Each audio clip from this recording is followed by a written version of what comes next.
அந்த விதத்துல சுந்தர் சி ரஜினிகாந்த் காம்போங்கிறது ரொம்ப நல்லா இருக்கும். சுந்தர் சி வந்து எதையுமே ஒரு ஒரு கமர்ஷியலா, ஒரு ஜனரஞ்சக தன்மையுடன் எப்படி அணுகுறது அப்படின்னு பார்க்கக்கூடிய நபர். அதுவும் அந்த 96, 97, 99 இந்த காலகட்டங்கள்ல நவரச நாயகன் கார்த்திக்கோடு சுந்தர் சி இணைந்தப்ப அந்த காம்போலாம் ரொம்ப தமிழ்நாட்டு மக்களால விரும்பப்பட்டுச்சு. உள்ளத்தை அள்ளித்தா, மேட்டுக்குடி, உனக்கா எல்லாம் உனக்காக. இந்த பாருங்களேன், இந்த படத்துலலாம் எதுக்கு படம் ஓடுது எதுவுமே தெரியாது. அது பாட்டுக்கு படம் ஜாலியா இருக்கும்.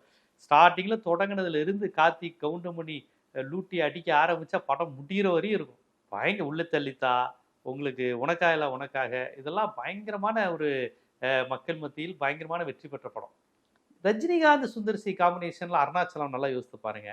அந்த படத்தினுடைய கதை அப்படிங்கிறது ரொம்ப ஒரு சாதாரணமான கதை தான். அந்த கதையில ரஜினியை தவிர்த்து வேற யார் நடிச்சிருந்தாலும் அந்த படம் ஒரு வாரம் கூட ஓடி இருக்குமான்னு தெரியாது. ரஜினியோட அந்த கதையை நீங்க வேற யாரையும் ரஜினி எடுத்துட்டு யோசிக்க முடியாது. சும்மா ஒரு 30 கோடி செலவழி, 30 நாள் செலவழி, 300 கோடி சொத்து கிடைக்கும். அதாவது கான்செப்ட் கேட்கவே ரொம்ப சாதாரணமா இருக்கும். இந்த ஒன் லைனை வச்சுக்கிட்டு ஆக்சுவலி இது ஏதோ ஒரு இங்கிலீஷ் படத்தினுடைய தழுவல் மாதிரி அதோடைய இதுல இருந்து தான் எடுத்தாங்க. ஆனா ரஜினியக்காக அந்த படத்தை நிறைய மாடிஃபிகேட் பண்ணியிருப்பாங்க. நிறைய பிலாசபி கான்செப்ட் அது இதுன்னு லைஃப்ல சேர்த்து படம் பார்த்தீங்கன்னா மிகப்பெரிய வெற்றி. படம் வந்த புதியில என்ன தெரியுமா சொன்னாங்க, இது என்னங்க கதை படம் பெருசா ஓடாதுங்க, இந்த சுந்தர் சியோட சேர்ந்துட்டு ரஜினி பெருசா ஒன்றும் இல்லைங்கிற மாதிரி தான் தொடக்கத்துல சொன்னாங்க. ஆனா படம் பயங்கரமா ஓடுச்சு.